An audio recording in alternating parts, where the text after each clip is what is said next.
Let's take you back to one of the most devastating stories this Sunday morning. Harrowing scenes in Soweto this morning as 14 people were shot and killed at a tavern in Orlando. ENCA reporter Normalization is on the scene, and she has been engaging officials, Provincial Commissioner Mr. Mawela, as well as Faith Mazibuko, who's the MEC for Community Safety. And now, Normalization, I understand that you've got community leaders who have raised various concerns with you this morning. Yes, of course, Rafio. In fact, they have just arrived. They arrived in time to hear also the MEC speak about the gun issues she talks about in Gauteng, as well as the Provincial Commissioner also briefing the media about how many people have unfortunately passed away in this incident. And I want to bring in some of the leaders. I want to speak to you now, Sticks. We've heard from the MEC talking to us about what happened in this area, as well as the PC. What is it that you're hearing on the ground? What really occurred here? What we know right now is that there was an open fire into the tavern. There's a random shooting. There was a quantum that just came in with two suspected males that came in and just went in the tavern pretending that they were going to buy, and they just opened shooting. But the sad reality is that we've spoken about these issues within our communities, that our communities are gun infested. This is a similar case that happened to the community of Pinville Klipspruit when Homoto Diale passed away. This is what we are now getting accustomed to. This is our norm. It's just random shootings that are happening within our communities. It was first Pinville Klipspruit, now it's Nomzamo, and it's neighboring communities that are affected with this kind of issues. And the sad reality is that the youth is actually the one that are dying.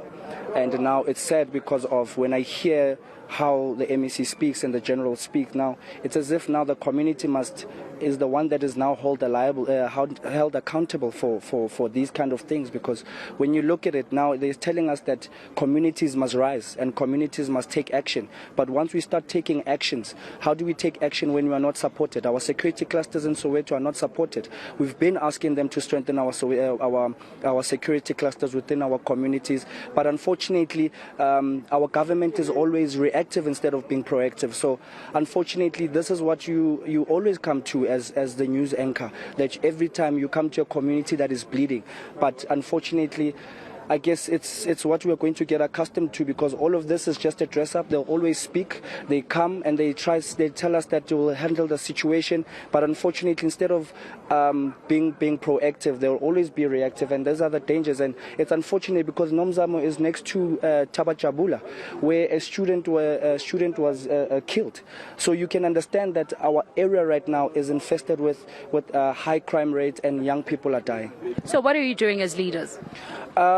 We are trying to actually suppress this by trying to hold the government accountable, because we've tried to play a part in society in terms of crime prevention, but however, we are being shot at each and every day. Our security clusters are fighting. We are always telling the community safety department about our situations in our communities, but as I mentioned, it's always them being reactive instead of proactive. What can we do as leaders anymore? What can we do? Because once we go out and we start being reactive in the situations, who's going to get arrested first? So our lives with the communities are at stake, and unfortunately our security clusters are now getting defeated because we don't have resources. All right. Kiabeto Malebo, they're speaking to us. I want to bring you in, Lux. You've just arrived as well. Do you feel, just like what he's saying, that the government is reactive? Look, everything in our space is reactive. Absolutely everything. What we have here, we have a situation where, like Sticks was saying, two guys came, opened fire. At night, we heard the gunshots, we were patrolling. I'm fragile as it is right now because I didn't sleep. So I find myself here. The bodies are still lying here. The community's super traumatized. Who deals with their trauma? It's normalized. South Africans must just die and be buried. It's just another South African. Must just die and be buried.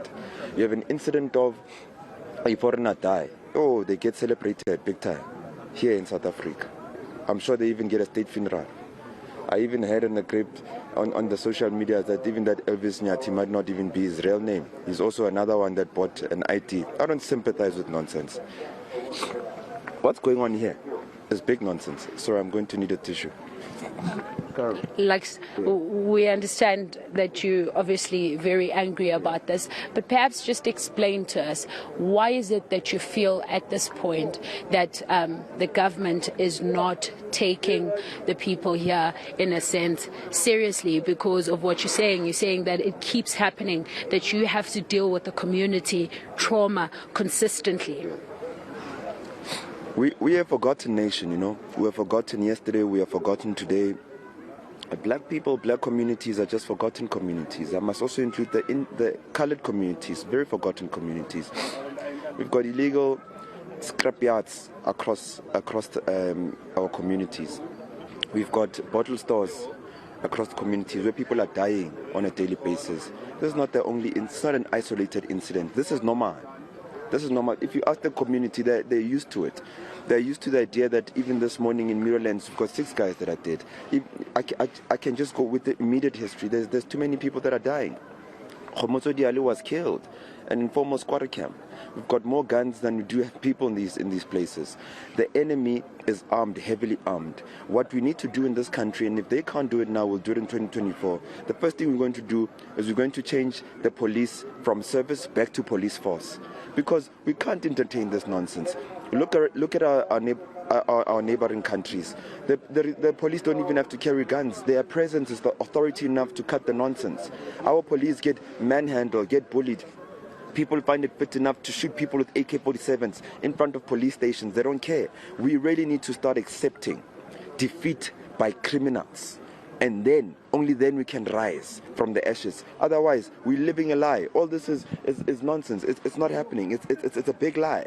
So we need to rise up, because when the communities rise up and say, take action, fine, we listen to them, we take action, then we get arrested, they call us vigilantes. That can't be fair, because when we take action, we then be highlighted again by the very same law enforcement and leadership in our government and politicians. So we are saying we need to be honest and say that we are accepting the defeat by criminals and work together with the communities to rise from the ashes. But MEC is saying that the community needs to work together with the police to ensure that these problems are eradicated. Yeah. And you're saying that they're calling you vigilantes. Are you working within the boundaries of the law, though? Because if they're calling for you to assist, that means they are allowing you to work with them. Yeah, you know, we work with the police every time. I'm sure if you Google any of our videos, there's no point where you can't see the police. Even now, there's police behind me. So whenever we seem to have more resources or more of success than the police, then somehow through politics things get blown out of proportion and narratives are pushed around communities that are rising to defend themselves against crime, drugs in the communities, guns in the communities. Instead of partnering, real organic partnership with the community and the police. There's a big divide right now as we speak between government and police, between law enforcement and police. It's not my thinking, it's not my opinion, it's the reality. So we need to make sure that we don't have a difference in terms of space between the police and law enforcement, and most of these things will be sorted out because the community has more intelligence than the police at any given point. Well, I think the MEC did say that the community will know quite a lot more about the issues that they are faced with. Let's talk about the issues that they are faced with. The families are here. What are you as leaders going to do to assist them or to speak to them just about the issues that they are now facing? Look, there's a lot of things that, for example, the MEC's office provides in terms of helping with counseling and so forth, but people don't know that. So some of our job is to make sure that there is service delivery, even in this unfortunate regard. We make sure that the families access Mama Faith's office, and where she can't get to, then we'd have to make sure that we have private solutions for the families, and we're going to visit all families this morning and move forward so that we can have a report to all the relevant government departments. All right, we'll let you do just that. Well, Rafio, you can hear there the community leaders feel that at this point there is some form of divide between the community and they're saying with the authorities, but it seems they are willing to work with them. They just need to learn a lot more in terms of how to operate within the boundaries of these laws so that they're able to assist. They're saying that the community knows quite a lot about the issues that's here. But what's even more concerning is that they're saying this is normal. that it has become the norm to hear about shootings like this, and it shouldn't be normal. If you hear from the provincial commissioner speaking about the fact that Gauteng didn't used to be like this, you can hear that the officials are saying that there needs to be a change, and I believe that the community as well would agree in that it shouldn't be normal. We spoke to a family earlier on who said that he heard the gunshots, but he didn't know that his family member was part of that, and that they woke up to the reality. So sad indeed, but more investigations still happening. We understand that the scene here is still very much active. We know forensics is here, we know SAPS is here, of course the community leaders also here to assist the best way they can. Some of the families still finding out more about what is happening. Absolutely, very tragic incident once again, Nqobile Madlala, but you can understand why community members would not be saying much, because the MEC for Community Safety indicated earlier that these people are usually intimidated and they are told that they will be hurt, perhaps even fatally, should they say anything about the shenanigans that happen within their communities, no matter how dangerous they might be. Nqobile, we'll catch up with you in a moment. Let's go to another part in Orlando West, where Slindelo Masikane is there as well, tracking developments in the broader area in Orlando West. Sli, we've just been speaking to Nqobile Madlala, who spoke to some community leaders about how these communities have been neglected by police forces in South Africa, and also that our police are just not equipped to deal with issues of this nature. What insights have you been getting as you've engaged on your arrival? Yes, Rafia, we do find ourselves just on the periphery of where this crime scene has just occurred. We understand, of course, that the name of the tavern is called Emazulwini, and there are many people here, many residents who have gathered just outside of the cordoned off area, many of whom were here when the incident occurred, many of whom heard gunshots, many of whom have been telling us that the incident occurred at around 11 p.m. Last night. Police arrived just after midnight. And many of them are giving us very different stories in terms of what could have possibly taken place. But what we understand is that there's a possibility in terms of what we're hearing from those here, that there was a quantum that made its way to this particular tavern, and the occupants of that particular quantum then proceeded to shoot at those who were inside of the tavern. Those who survived that incident survived because they happened to be underneath the bodies of those who were already shot. But it's very, very, very difficult, I must say, Rafua, to try and get people to speak to me here. I'm really trying. A lot of them are very camera shy. They don't want to say much. In fact, as I try to approach people, they walk away from me.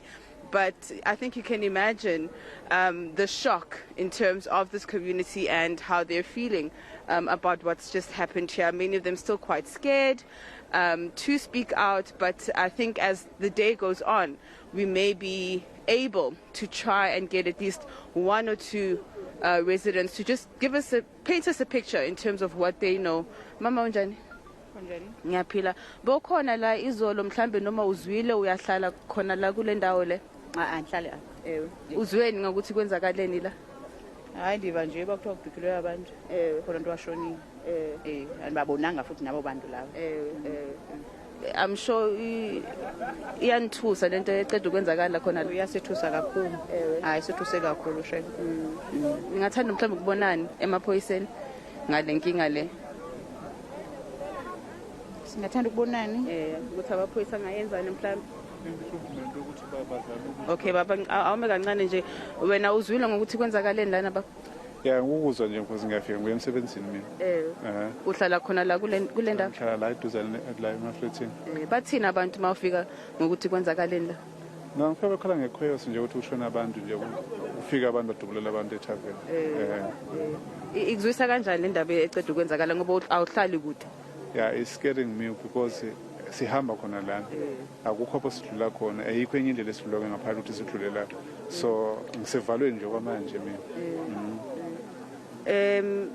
khona mhlawumbe umaziyo bekakhona lana noma nje nawe uzama ukuthola kahle kahle ukuthi kwenzakaleni nawe okwamanje ngisazama ukuthola kahle angakazi ukuthi ngabaphi kodwa ngiyeza ukuthi bakhona abantu engibaziyo abakhona lana but angakababoni kwamanje ngiyabonga baba alright. All right, just some of the sentiments here. I've asked our camera colleague, Joe Gomane, just to not show those who I'm speaking to because they are not very comfortable being on camera, but do not have issues really speaking to me if they're off camera. Baba unjani? Ngiyabo. Uyazi ukuthi kwenzakaleni mhlambe la? Angazi next. Uzweni wena khona into izwile nje njengofika. Ngibona nje ku TV ngabe sengiyeza la ngizobheka. Baba khona into izwile mhlambe? Mina ngizwa abaqoqa lapha labafana. Bathi labantu abafikile lapha. Abayanga la kuthengiswa khona utshwala. Okay. Bavele baya la abantu baphuza khona lapha ematafuleni. Bafika badubula lapha. Kazange bodubula la ukuthengiswa khona utshwala ngithola. Abantu utshwala buthengiswa ngapha. Then abantu baphuzela ngale. Bavele baya ematafuleni badubula. Sithola umunye umfana khona manje lapha. Bayasho ukuthi bebayingaki labantu abangeni? Ngimbuza ukuthi behamba ngequantum nje. Angimbuzanga nomfana. Imphatha kanjani njengomphakathi? Ihlungu lendaba. Uthi uyephuzela utshwala bakhe esportini awazi lutho. Ufike bakudubule nawe. Ungazi next. Ihlungu. Nakhona ayikho idea yokuthi bangafikelani why lana etavern mhlawumbe ukhona umuntu obane garage naye mhlawumbe sicabanga asazi ngathanda ukubona amaphoyisa ukuthenzeni njengoba sekufike lento la amaphoyisa anomsebenzi omkhulu nawo azokwazi kanjani kumele investigate mara ukuthi athole unzima asazi mhlawumbe labantu abanye bakhona la mhlawumbe babukele laba benza lento le or bahleli labahlezi khona baphuza babheka iTV baba mhlambe uyasaba ukuthi khona mhlambe umaziyo kulabo abashonile njengoba ngisho bengekho nami la sizwa indaba mabakhuluma labantu laba abalala bathini lahla mlenze le ndaba nomzamo okay ngiyabonga baba ngiyabonga kakhulu. All right, just some of the sentiments here in terms of what people understand to have happened. You've just heard one of the gentlemen telling me that what they know is that one of the patrons of this particular tavern who was there told them that the people who came in this quantum didn't shoot at where the alcohol was being sold, but specifically went to where people were seated and started shooting there. So they're also just trying to piece everything together, but trying to also ask those who were there just to get a better sense as to what happened. And of course, they want to see some action in terms of arrests because they obviously do not now feel very safe as a community here. Absolutely, Slindela, and as you continue to engage these community members, one hopes that we might get a reason as to why there were gunmen who targeted patrons who were enjoying their drinks in the early hours of this morning. We'll catch up with you a little bit later so we can leave you to get some more details as to what happened there and why it happened. Those are reporters Slindelo Masikane and Nqobile Matlala, who are in Orlando, in Soweto, covering that tragic story of 14 people being shot dead by gunmen who went into a tavern and just started shooting.